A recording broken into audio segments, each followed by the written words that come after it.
আসসালামু আলাইকুম গাইস। তো আজকে হইতাছে অনেক সুন্দর একটা ওয়েদার, মানে রুম থেকে বাইরে হইতাছে ভালো লাগলো দেখি যে আমার বাসার আশেপাশে একটু ঘুরে দেখি। তো দেখতে পারতেছেন যে বাসার কি সুন্দর মানে ওয়েদারটা দেখলে বুঝতে পারতেছেন। তো ভাবলাম যে একটু বাস্কেটবল খেলি আর হইতাছে একটু ঘোরাফেরা করি। তো মোটামুটি এখন হয়তো সামার আইসা পড়তেছে, তো দেখা গেছে যে গাছের পাতা টাতা আইসা পড়তেছে। আর এই যে আপেল গাছ আছে এই যে একটা, আর এই যে একটা আপেল গাছ, দুইটা আপেল গাছ। তো দেখা গেছে যে আপেল আর আমার কিনা খাইতে হবো না।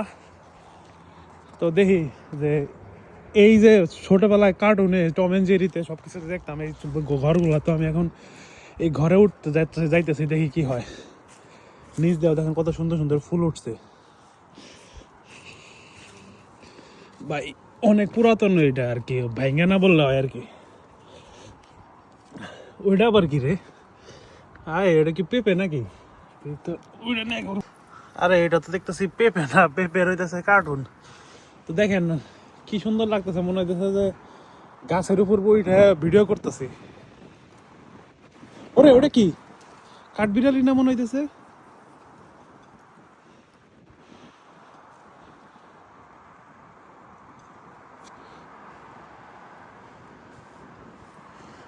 ভাই আপনাদেরকে দেখাইতে পারলাম না, এই জায়গায় একটা কাঠবিড়ালি মানে বসা ছিল আর কি। যাই হোক, মানে মনে হইতেছে গাছের উপর থেকে মানে ভিডিও করতেছি, খুবই ভালো লাগতেছে। ভাই বিশ্বাস করবেন কি নাই, এতটা ভালো লাগতেছে, মানে আপনার এই জায়গায় আপনি থাকলে আপনার অনেক ভালো লাগতো। তো দেখেন এই যে পাতাগুলো, এই যে মাত্র ফুল আসতেছে পাতা গাছের আর কি। তো এটা হইতেছে আপেল গাছ। তো যখন আপেল ধরবো তখন দেখা যাচ্ছে যে এমনি করে ছিঁড়া ছিঁড়াই খাইয়া ফেলতে পারবো। বাট এখন কিছু করার নাই, আপেল নাই, মনে মনে খাইতে হবো আর কি। তো নাইমা